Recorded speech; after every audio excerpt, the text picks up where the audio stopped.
Welcome to another episode of let's talk. अस्सलाम वालेकुम फैसल। वालेकुम सलाम दानिया। कैसे हैं आप? अल्हम्दुलिल्लाह। आजकल की इस मॉडर्न डिजिटल एज में डिसइंफॉर्मेशन का जो स्प्रेड है वो एक बहुत ही रैपिडली ग्रोइंग प्रॉब्लम है जो इस पूरे वर्ल्ड को फेस करना पड़ रही है।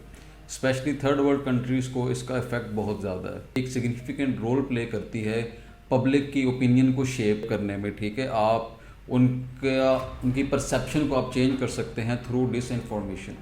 तो आज हम इसी पे बात करेंगे। तो आज इस पे बात करने से पहले सबसे पहले हमें ये समझना चाहिए कि what is the main difference between disinformation and miss information.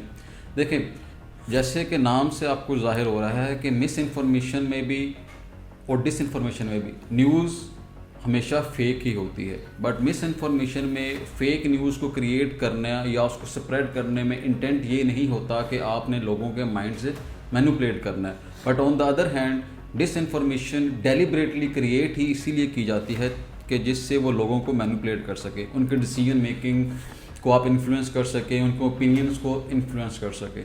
तो आज हम इसी में बात करेंगे। तो चलते हैं फैसल की तरफ, इनसे देखते हैं कि इनका क्या इस पे टेक है। अच्छा दानियाल, अभी आप सारा बता रहे थे मिस इन्फॉर्मेशन और डिसइंफॉर्मेशन के बारे में, तो आपने न्यूज़ का जिक्र किया। चले मैं आपसे अभी कुछ रिसेंटली न्यूज़ शेयर करता हूँ। मैंने अभी रेड किया वीलॉग में। मैं देख रहा था कि हमारे लीडर इमरान खान ने इसराइल को मोस्ट फेवरेट नेशन कह दिया, और ये इसलिए उन्होंने कहा है ताकि वो इमरान साहब की हेल्प कर सकें ये पॉलिटिकल टर्मोइल में। और वैसे इंडिया के लिए भी एक गुड न्यूज़ है। मैंने परसों पढ़ा है कि जो बाइडन से मुलाकात के बाद जो बाइडन ने इंडिया के प्राइम मिनिस्टर को most favourite prime minister of the time कहा है टिल नाउ तक। उनकी हिस्ट्री का सबसे अच्छा जो प्राइम मिनिस्टर उनको ये उनको समझते हैं वो देखना पड़ रहा है।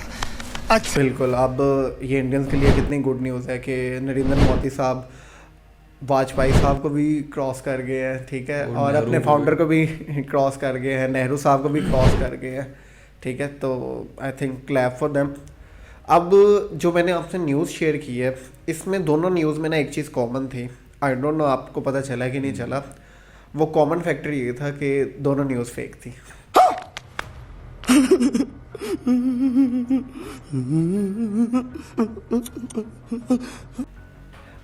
हो सकती है, हाँ, हो सकती नहीं, ये न्यूज़ फेक है। देखें, यही है जिसको आपने एक्सप्लेन किया है डिसइंफॉर्मेशन, जो डेलिबरेटली लोगों तक स्प्रेड की जाए। अब ये तो हमने इसका देख लिया कि कैसे स्प्रेड की जाती है। अब चलें आए इसको डिस्कस करते हैं कि ये स्प्रेड कैसे होती है। देखें, बहुत देर पहले लोग डिस्कस करते रहते थे कि सोशल मीडिया इसका मेन सोर्स है।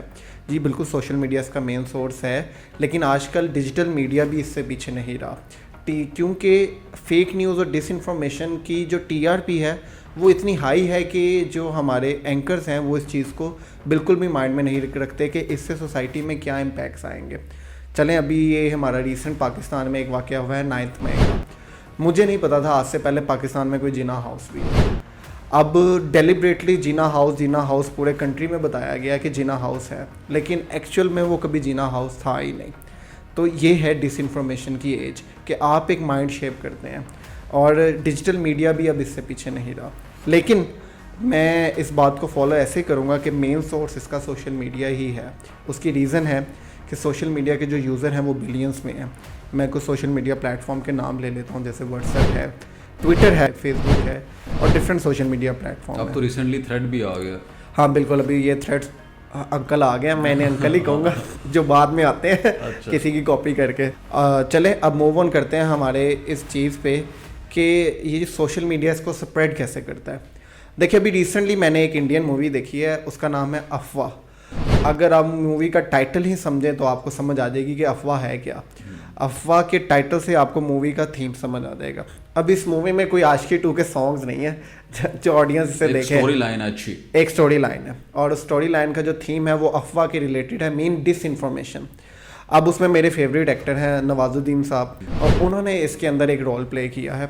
अगर आप इस मूवी को देखेंगे तो आपको एक्चुअल में डिसइंफॉर्मेशन की समझ आ जाएगी और उसका इम्पैक्ट समझ में आ जाएगा। और चलें आए अब इसके इम्पैक्ट डिस्कस करते हैं। देखिए, मैं आपसे पूछना चाहूँगा कि डिसइंफॉर्मेशन का सबसे ज़्यादा फ़ायदा किसे होता है? जो क्रिएट कर रहा होता है उसको। हाँ बिल्कुल, आपने कहा उसके क्रिएटर को। तो मोस्टली हमारे कंट्रीज़ में जिनका आपने नाम लिया है, ये इंडिया और पाकिस्तान, हम इसको डिस्कस करते हैं क्योंकि आबादी बहुत ज़्यादा है। ऐसे इसके जो क्रिएटर हैं वो पावर हाउसेज हैं। अब पावर हाउसेज में कौन लोग हैं? पॉलिटिकल लोग हैं, ठीक है। और ये पॉलिटिकल लोग ही इस डिसइंफॉर्मेशन का मेन सोर्स है क्रिएट करने में, और फ़ायदा भी वही उठाते हैं। अभी इंडिया की मैं आपसे साथ स्टैट शेयर करता हूँ कि लास्ट ईयर वहाँ पे एक टर्म यूज़ होती थी, व्हाट्सएप किलिंग।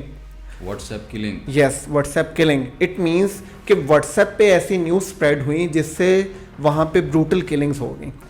अब वो किलिंग किस रिलेटेड है? ऑब्वियसली वो काऊ बुचट के रिलेटेड थी, किडनैपिंग के रिलेटेड थी, कि व्हाट्सएप पे न्यूज़ स्प्रेड होने से तकरीबन 31 से 50 लोगों की जानें वहाँ पे गई हैं। और अब हम भी इसमें कोई पीछे नहीं है कि हमारे लोग खुश हो रहे होंगे कि शायद इंडियंस हैं वो करते ही ऐसे हैं। हम मुस्लिम भी इनसे पीछे नहीं हैं, हमने भी नहीं छोड़ा इस चीज़ को। अब हमारे यहाँ डेलिबरेटली तो सोशल मीडिया ने स्प्रेड नहीं किया, लेकिन कुछ पॉलिटिकल लोगों ने इसको ऐसे स्प्रेड किया कि कुछ लोगों पे अटैक हो गए हैं। अभी रिसेंट अटैक हम एक पॉलिटिकल फिगर देखते हैं कि इमरान खान साहब पे अटैक हुआ है, और वो अटैक एक डिसइंफॉर्मेशन से हुआ। उसे एक रिलीजियस फैनेटिक ने उनके ऊपर अटैक किया। डिसइंफॉर्मेशन से आपने उस बंदे का समझ लें कि ब्रेन वॉश कर दिया। बिल्कुल, वो न्यूज़ दिखा के। और वो न्यूज़ दिखा के आपने हमारी इवन गवर्नमेंट मशीनरी इसके अंदर इन्वॉल्व थी कि हम शेमलेसली इस चीज़ को इतना यूज़ करते हैं हमारे रीजन में, ना सिर्फ इंडिया बल्कि पाकिस्तान में उससे ज़्यादा शेमलेसली यूज़ होता है। मैंने अभी तक इंडियन हिस्ट्री में नहीं देखा कि कोई गवर्नमेंट मशीनरी डिसइंफॉर्मेशन ऐसी यूज़ करे कि एक गवर्नमेंट फिगर पे, एक पॉलिटिकल फिगर पे अटैक हो। यहाँ पे तो स्टेट टीवी यूज़ किया गया था। ये बिल्कुल स्टेट टीवी यूज़ किया था इस चीज़ को, कि इमरान खान ने एक रिलीजियस सेंटिमेंट्स हर्ट किए हैं, जो कि बिल्कुल एक डिसइंफॉर्मेशन थी। तो अब देखते हैं कि ये डिसइंफॉर्मेशन फैलाते कौन है, हमने देख लिया। अब इसका इम्पैक्ट हमने भी देख लिया। अब हम देखते हैं कि ये शेप कैसे करता है नैरेटिव। देखें अभी अब रिसेंट पॉलिटिकल जितने टर्मोल हुए हैं जिन कंट्री में आप उठा के देख लें, वहाँ पे डिसइंफॉर्मेशन फैलाई गई है। अब जितने डेमोक्रेटिक प्रोसेस हैं उसमें डिसइंफॉर्मेशन से ही इलेक्शन जीते जाते हैं। हमारे नेबर इंडिया की एग्जांपल देख लें। अब इलेक्शन आएगा तो मोदी साहब यहाँ कोई ना कोई अटैक कर देंगे, कोई ना कोई पुलवामा क्रिएट कर देंगे, एंटी पाकिस्तान एलिमेंट सेल करना शुरू कर देंगे। अब एक्चुअली वहाँ पे लोग एंटी पाकिस्तान नहीं भी हैं तो डिसइंफॉर्मेशन उनको बना देंगे, उनको दिखा के फेक न्यूज़ क्रेडिबल तो वो होती नहीं, तो लोगों को लगता है कि वाकई ये सब कुछ हो रहा है। अरे बाप रे, ये तो धोती खोल रहा है। बिल्कुल, और ये सब कुछ हो रहा है और पाकिस्तान ये सब ऐसे कर रहा है, तो वहाँ पे ये नैरेटिव सेल होगा और उनको वोट कास्ट होंगे। हमारे यहाँ क्या हो रहा है कि हम डिसइंफॉर्मेशन कैसे स्प्रेड कर रहे हैं। मेन हमारा एक टारगेट है रिलीजियस। आप रिलीजियस कि एक चीज़ उठा ले, उसमें कोई डिसइंफॉर्मेशन स्प्रेड कर दें, किसी को आसमान से ज़मीन में पहुंचा दें, तो हमारे यहाँ रिलीजियस को ज़्यादा यूज़ किया जा रहा है, और ये बहुत ही एक कोई शेमलेस बात है।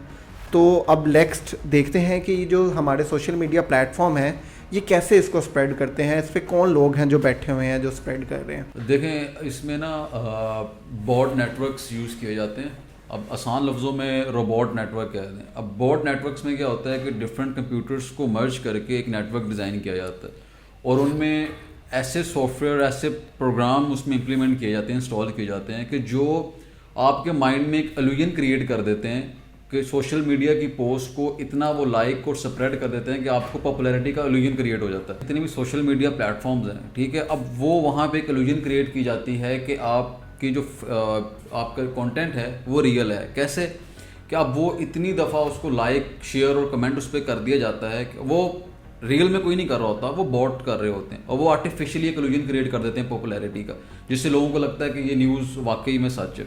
और उससे क्या होता है कि उस पोस्ट की कंटेंट की उस मीडिया पे या उस प्लेटफॉर्म पे रीच ज़्यादा बढ़ती है। एल्गोरिदम को लगता है कि ये वाकई लोग इतने शेयर करें तो विजिबिलिटी ज़्यादा तक चली जाती है उसकी। मतलब ये उसी को फॉलो कर रहा है कि झूठ इतना बोला जाए कि वो सच लगना शुरू हो जाए। एग्जैक्टली।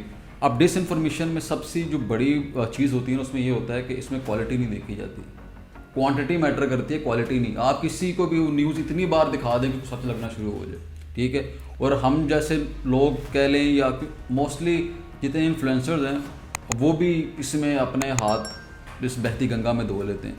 आपने अक्सर देखा होगा कितनी फेमस पर्सनैलिटीज़ ने कोई ट्वीट शेयर कर दिया, कोई पोस्ट ऐसी शेयर कर दी, बातें पता लगता है कि वो फेक होती है, ठीक है। उसको क्रेडिबिलिटी चेक ही नहीं करते। वो अब वो क्रिएट कौन करता है, जैसे आपने बात की पावर हाउसेस, अपनी पावर के लिए, लोगों के माइंड परसेप्शन को चेंज करने के लिए। एक बड़ी फेमस टर्म यूज़ की जाती है पाकिस्तान जैसे मुल्कों में इलेक्शन में कि वही इलेक्शन के दिनों में जो हवा चलेगी वो ही पार्टी जीतेगी। अब वो हवा कैसे होती है, वो हवा कैसे क्रिएट की जाती है, वो यूँ ही क्रिएट की जाती है।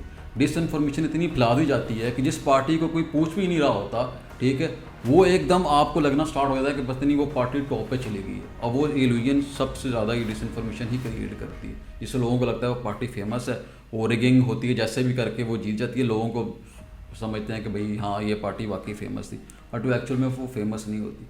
तो इसमें हम सब एक सोसाइटी को चाहिए कि हम मिल के एक एज अ रिस्पॉन्सिबल सोसाइटी हम इस डिसइंफॉर्मेशन को काउंटर ऐसे करें कि हम कोई भी न्यूज़ आती है तो उसकी पहले क्रेडिबिलिटी चेक करें, ठीक है, उसके बाद उसको फॉरवर्ड करें। ये नहीं है कि उसमें लाइक्स इतने ज़्यादा हैं या शेयर इतने हो चुके हैं कि भाई कि या इतनी फेमस पर्सनैलिटी ने ये ट्वीट कर दी या पोस्ट शेयर कर दी, तो उसको आप सच मत समझें, उसकी क्रेडिबिलिटी चेक कर लें उस सोर्स की, उसके बाद आप उसको आगे फॉरवर्ड करें, ठीक है। बाकी आप विजिलेंट रहें, इन्फॉर्म्ड रहें, और बाकी best of luck to you कि आप इस अल्लाह करे कि आप इन चीज़ों से दूर रहें और लोगों को दूसरों को दूर रखें। आप एंड पे क्या कहना चाहते हैं? मैंने तो कंक्लूड कर दिया, आप इसमें क्या ऐड करना चाहते हैं? हमारे प्रॉफिट ने एक नरेट किया है, मैं उसका मफ़हूम बयान करता हूँ कि एक शख्स का झूठा होने के लिए इतना ही काफ़ी है कि वो सुनी हुई बात आगे फैला दी जाए। तो काइंडली आप एज अ सोसाइटी का मेंबर होते हुए, एक एजुकेटेड होते हुए इस चीज़ को आप फॉलो करें कि आप जो सुन रहे हैं वो किसी के कान में पहुंचाने से पहले ठीक है भी कि नहीं। ये हमारे लिए भी बेहतर है और सबके लिए भी बेहतर है। ठीक है, thank you Daniel. Thank you, अल्लाह हाफिज़।